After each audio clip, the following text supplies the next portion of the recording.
Hello friends, मैं हूं हरीश और आज के वाली वीडियो में हम देखने वाले हैं कि कैसे आप अपनी रिएक्ट नेटिव की ऐप के अंदर फायरबेस का यूज करके ऑथेंटिकेशन की सिस्टम को इंप्लीमेंट कर सकते हैं। जैसे कि यहाँ पे आप जो भी ऑथेंटिकेशन का डेटा पास करोगे, जैसे कि ईमेल एंड पासवर्ड, तो वहां पे फायरबेस के अंदर सेपरेट ऑथेंटिकेशन की एक फील्ड है। वहां पे जाके वो सेपरेट डेटा स्टोर हो जाएगा और वहां पे ऑथेंटिकेशन का एक सेपरेट फंक्शन है जिसकी मदद से आप यहाँ पे ऑथेंटिकेशन को हैंडल कर सकते हैं।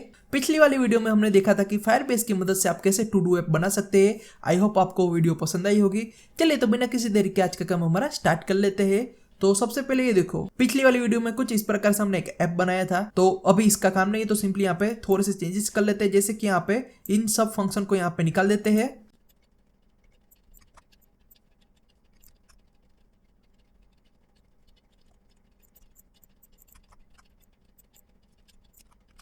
ओके, तो मैंने यहाँ पे अननेसेसरी कोड को निकाल दिया है। अब यहाँ पे हमें एक और इनपुट चाहिए होगा, तो सिंपली यहाँ पे इसे करेंगे कॉपी पेस्ट। ओके, अब सबसे पहले हम यहाँ पे यूजर के पास से इनपुट करेंगे उसका ईमेल, तो सिंपली यहाँ पे लिख देते हैं एंटर योर ईमेल। और इसके लिए हम सेपरेट एक स्टेट को इस्तेमाल करेंगे, तो यहाँ पे जाके एक नया स्टेट बनाएंगे, यूज स्टेट, और यहाँ पे लिख देते हैं ईमेल और डिफॉल्ट इसकी वैल्यू होगी ब्लैंक।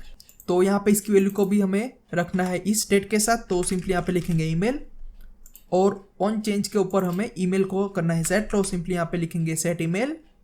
ठीक इसी प्रकार से दूसरे पैरामीटर में हम इनपुट कराएंगे उसका पासवर्ड, तो सिंपली यहाँ पे लिख देते हैं एंटर योर पासवर्ड। और इसके लिए भी हमें दूसरा स्टेट चाहिए, तो सिंपली यहाँ पे जाके इसे निकाल देते हैं और नया एक स्टेट बना लेते हैं।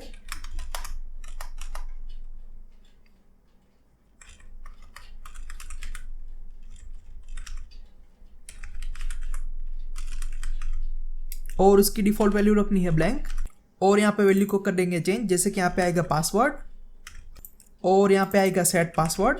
अब इसका काम नहीं, तो इसे निकाल देते हैं और यहाँ पे इसे भी निकाल देते हैं।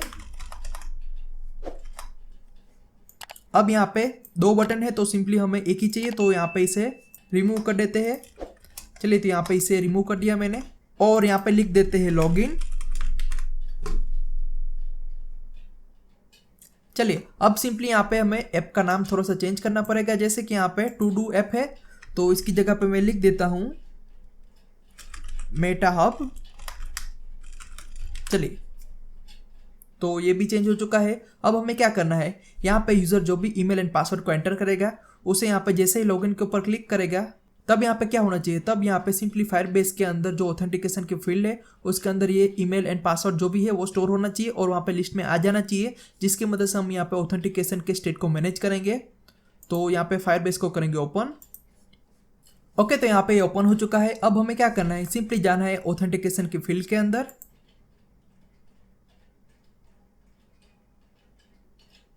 और यहाँ पे सिंपली क्लिक करो गेट स्टार्टेड के ऊपर। ओके, तो यहाँ पे आपके पास बहुत सारे ऑप्शन है फ्रेंड, जैसे कि आपको ऑथेंटिकेशन के लिए आपको कौन सा रास्ता यूज करना है। जैसे कि हम यहाँ पे सिंपली यूज करेंगे ईमेल एंड पासवर्ड वाला, तो सिंपली इसके ऊपर क्लिक करो और यहाँ पे जाके इसे कर दो एनेबल। और अगर आपको यहाँ पे पासवर्ड का इस्तेमाल नहीं करना है, जैसे कि सिंपली एक लिंक आएगी ईमेल के ऊपर और उसके ऊपर क्लिक करते ही लॉगिन करवाना है, तो वो भी आप कर सकते हो, लेकिन उसके लिए सिंपली आपको यहाँ पे इसे एनेबल करना है। तो मैं यहाँ पे ईमेल एंड पासवर्ड दोनों का इस्तेमाल करूंगा, तो सिंपली यहाँ पे इसे ऑन रखते हैं और सिंपली करेंगे सेव। ओके, तो ये देखो यहाँ पे ये ऐड हो चुका है और यहाँ पे ये एनेबल है, तो सिंपली हम यहाँ पे ईमेल एंड पासवर्ड का यूज कर सकते हैं। तो अगर आपको यहाँ पे नया डोमेन ऐड करना है तो वो भी यहाँ पे ऐड कर सकते हैं। तो अभी यहाँ पे मैं ऐसे ही रहने देता हूँ इसे। अब सिंपली यहाँ पे जाएंगे यूजर्स के अंदर। ओके, तो यहाँ पे पूरी की पूरी लिस्ट आ जाएगी, लेकिन अभी तक हमने कोई भी डेटा एंटर नहीं किया है, इसलिए यहाँ पे आपको कुछ नहीं दिखेगा। ओके, तो हम एक काम करेंगे, यहाँ पे एक नया यूजर ऐड करेंगे। जैसे कि यहाँ पे जाएंगे और यहाँ पे इसके ऊपर क्लिक करते ही एक फंक्शन को कॉल करना है हमें, तो सिंपली यहाँ पे लिख देते हैं कॉन्स्ट हैंडल लॉगिन और इसे बना लेते हैं एसिंग फंक्शन और इसके अंदर आएगा ट्राई कैच। चलिए, तो यहाँ पे कंप्लीट हो चुका है। अब हमें क्या करना है, अब हमें सिंपली इसके ऊपर क्लिक करते ही इस फंक्शन को कॉल करवाना है। तो यहाँ पे नीचे जाएंगे और टचेबल ऑपेसिटी के अंदर ये देखो यहाँ पे दूसरा फंक्शन है, इसे निकाल देते हैं और सिंपली लिख देते हैं हैंडल लॉगिन। ओके, अब यहाँ पे ये पूरा का पूरा कंटेंट यहाँ पे सेंटर में लेके आते हैं। जैसे कि यहाँ पे लिख देते हैं जस्टिफाई कंटेंट और इसे ले आओ सेंटर में। चलिए तो यहाँ पे सेंटर में आ चुका है। ओके, तो इस तरह से आप यहाँ पे स्टाइल और ऐड कर सकते हो, लेकिन मैं अभी ऐसे रहने देता हूँ। अब यहाँ पे सिंपली ऊपर जाएंगे और इसके अंदर लिख देते हैं console.log और इसके अंदर टेम्पररी लिख देते हैं हेलो और करेंगे सेव। चलिए अब सिंपली कंसोल को करेंगे ओपन और लॉगिन के ऊपर करेंगे क्लिक। तो ये देखो यहाँ पे हेलो आ चुका है। तो इस प्रकार से आप कंफर्म कर सकते हैं कि आपका फंक्शन कॉल हो रहा है कि नहीं हो रहा है। चलिए तो अब यहाँ पे इसे निकाल देते हैं और इसकी जगह पे प्रिंट करवा लेते हैं ईमेल एंड पासवर्ड। तो सिंपली लिखेंगे console.log और इसके अंदर लिख देते हैं ईमेल और यहाँ पे ईमेल के स्टेट को करेंगे प्रिंट। ठीक इसी प्रकार से यहाँ पे पासवर्ड को भी करेंगे प्रिंट।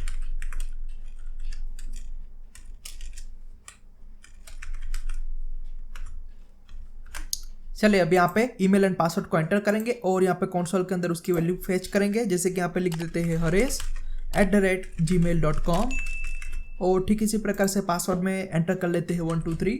ओके, तो ये देखो यहाँ पे 1 2 3 आपको दिख रहा है। अगर आपको इसे हिडन रखना है, सिक्योर रखना है, तो सिंपली आपको एक एट्रीब्यूट का इस्तेमाल करना है। जैसे कि यहाँ पे नीचे जाएंगे और यहाँ पे जाके सिंपली लिखना है सिक्योर एंट्री और इसे कर लेना है ट्रू। तो ये देखो यहाँ पे आपका जो पासवर्ड था वो अभी नहीं दिख रहा है और इस प्रकार से आप इसे हाइड कर सकते हैं। अब सिंपली क्लिक करेंगे लॉगिन के ऊपर। तो ये देखो यहाँ पे ईमेल आ चुका है और यहाँ पे पासवर्ड भी आपको दिख रहा है। इसी की मदद से हमें यहाँ पे नए यूज़र को क्रिएट करना है। तो चलिए यहाँ पे ऊपर जाएंगे। चलिए तो यहाँ पे अभी इसे निकाल देते हैं और यहाँ पे हमें यूज़ करना है फायरबेस का ऑथ। तो सबसे पहले उसका पैकेज यहाँ पे इंस्टॉल करना पड़ेगा। तो सिंपली यहाँ पे जाएंगे ब्राउज़र के अंदर और सर्च कर लेते हैं npm.js.com और इसके अंदर सर्च कर लेते हैं रिएक्ट नेटिव फायरबेस और करेंगे एंटर। ओके, तो ये देखो यहाँ पे आपको सिंपली इस पैकेज को करना है इंस्टॉल, जिसका नाम है ऑथ, जो ऑथेंटिकेशन के लिए यूज होता है। तो इसे इंस्टॉल करने के लिए सबसे पहले स्क्रिप्ट को करेंगे बंद और यहाँ पे नीचे जाएंगे। चलिए तो इसका डॉक्यूमेंटेशन करेंगे ओपन। तो यहाँ पे कुछ इस प्रकार से आपको इसे इंस्टॉल करना है। तो सिंपली यहाँ पे इसे करेंगे कॉपी। तो यहाँ पे इस मॉड्यूल को तो हमने पहले से इंस्टॉल करके रखा है। जैसे कि ये देखो यहाँ पे packet.json के अंदर सारी डिपेंडेंसी आपको मिल जाएगी। तो ये देखो यहाँ पे ये पहले से इंस्टॉल है, तो वापस मैं इसे इंस्टॉल नहीं कर रहा हूँ। लेकिन यहाँ पे ये पैकेज नहीं है, तो सिंपली इसे करेंगे कॉपी और यहाँ पे जाके सिंपली इसे कर लेते हैं इंस्टॉल। चलिए तो यहाँ पे ये इंस्टॉल हो चुका है। अब वापस स्क्रिप्ट को करेंगे रन। चलिए अब वापस यहाँ पे डॉक्यूमेंटेशन करेंगे ओपन। चलिए यहाँ पे सिंपली नीचे जाएंगे। तो ये देखो यहाँ पे आपको एक फंक्शन मिल जाएगा जिसका नाम है ऑन ऑथ स्टेट चेंज, जिसके अंदर जैसे ही यूजर का स्टेट चेंज होगा, जैसे कि वो लॉग आउट होगा या तो फिर लॉग इन होगा, तो यहाँ पे आपको वो पूरा का पूरा ऑथेंटिकेशन का स्टेट मिल जाएगा और उसको हैंडल करके आप पूरी ऐप को मैनेज कर सकते हैं। लेकिन सबसे पहले हमें यहाँ पे यूजर को क्रिएट करना है। तो सिंपली यहाँ पे नीचे जाएंगे और हम यूज कर रहे हैं ईमेल एंड पासवर्ड। तो ये देखो यहाँ पे कुछ इस प्रकार से आपको यूज करना है इसे। तो सबसे पहले इसे इंपोर्ट करना है। तो यहाँ पे जाके इसे करेंगे कॉपी और यहाँ पे जाके इंपोर्ट कर लेते हैं इसे। अब नेक्स्ट सिंपली इसे करेंगे मिनिमाइज। अब नेक्स्ट सिंपली ये देखो यहाँ पे auth.create user with email and password। तो ये एक मेथड है जिसकी मदद से आप यहाँ पे यूजर को क्रिएट कर सकते हैं। इसके पहले पैरामीटर में आपको पास करना है ईमेल और दूसरे पैरामीटर में आपको पास करना है पासवर्ड। तो सिंपली ये दोनों पैरामीटर जैसे आप पास करोगे तो यहाँ पे यूजर क्रिएट हो जाएगा। चलिए तो यहाँ पे इसे करेंगे मिनिमाइज और यहाँ पे जाके लिख देते हैं const is user created equal to, यहाँ पे लिख देते हैं await स्पेस auth और ये है फंक्शन और उसके बाद सिंपली लिखना है डॉट और यहाँ पे लिखना है create user with email and password. और ये देखो यहाँ पे पहला पैरामीटर में है ईमेल, तो सिंपली यहाँ पे हमारा स्टेट पास कर लेते हैं, जैसे कि ईमेल कोमा पासवर्ड। अगर आपके स्टेट का नाम अलग है तो सिंपली आपको उसी स्टेट को यहाँ पे पास करना है। तो यहाँ पे आप नाम चेक कर सकते हैं इसका। चलिए अब सिंपली यहाँ पे इसे करेंगे सेमीकोलन और कंसोल के अंदर इस वेरिएबल को करेंगे प्रिंट, जैसे कि यहाँ पे लिख देते हैं console.log और इसके अंदर इसे करना है प्रिंट और सिंपली करेंगे सेव। चलिए यहाँ पे फायरबेस को वापस करेंगे ओपन। तो ये देखो यहाँ पे आपको कोई डेटा नहीं मिल रहा है। जैसे कि यहाँ पे इसे रिफ्रेश करेंगे तो यहाँ पे कोई डेटा नहीं है। चलिए तो यहाँ पे जाके कंसोल को करेंगे ओपन और यहाँ पे इम्यूलेटर के अंदर जाके सिंपली ईमेल को करेंगे पास। जैसे कि यहाँ पे लिख देते हैं harass@gmail.com और यहाँ पे पासवर्ड के अंदर सिंपली पास कर लेते हैं 1 2 3 और सिंपली करेंगे लॉगिन। ओके तो ये देखो यहाँ पे जैसे मैंने लॉगिन पर क्लिक किया तो यहाँ पे आपको एक एरर फेस हुई, जिसके अंदर क्या लिखा है, जिसके अंदर लिखा है कि आपने जो भी पासवर्ड एंटर किया है वो मिनिमम 6 कैरेक्टर का होना ही चाहिए। तो यहाँ पे फायरबेस का बेनिफिट क्या है फ्रेंड्स, ये देखो यहाँ पे जो भी वैलिडेशन का पार्ट है वो भी यहाँ पे फायरबेस खुद हैंडल कर लेता है। तो यहाँ पे आपको अपनी ऐप के अंदर हैंडल करने की जरूरत नहीं है, मैनुअली आप वो कर सकते हो, लेकिन यहाँ पे फायरबेस भी वो वैलिडेशन चेक करता है।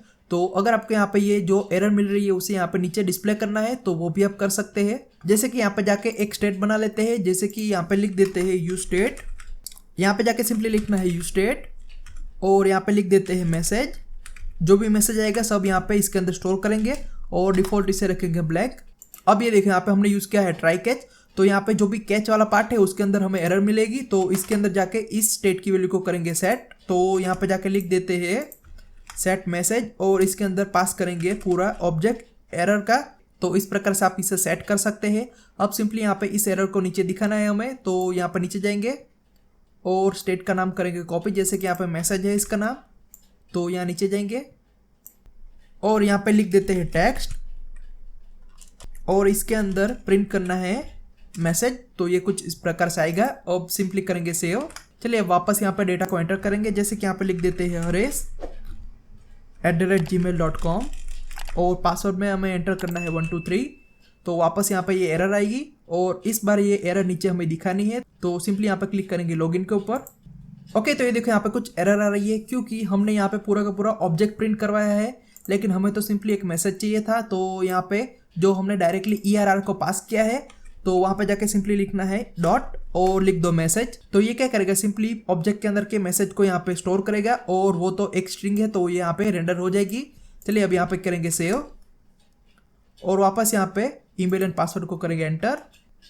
ओके तो ये देखो यहाँ पे आपको पूरा मैसेज मिल रहा है फ्रेंड्स। तो ये कुछ इस प्रकार से काम करेगा। अगर आपको यहाँ पे इसे कलर देना है तो वो भी आप दे सकते हैं।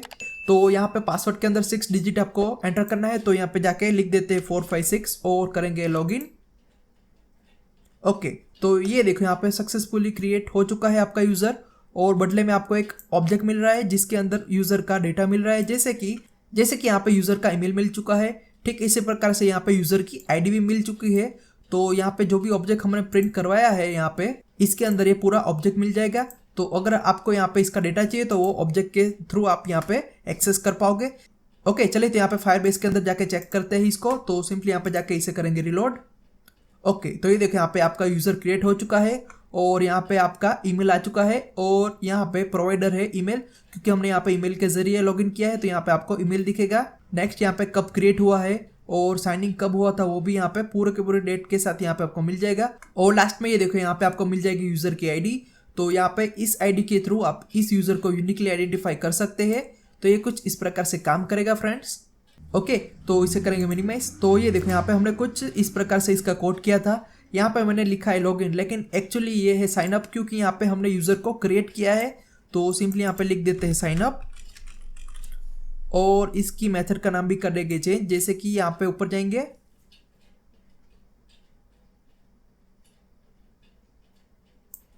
और यहाँ पे लिख देते हैं handle sign up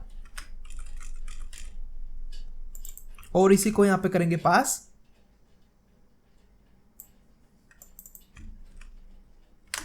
okay complete.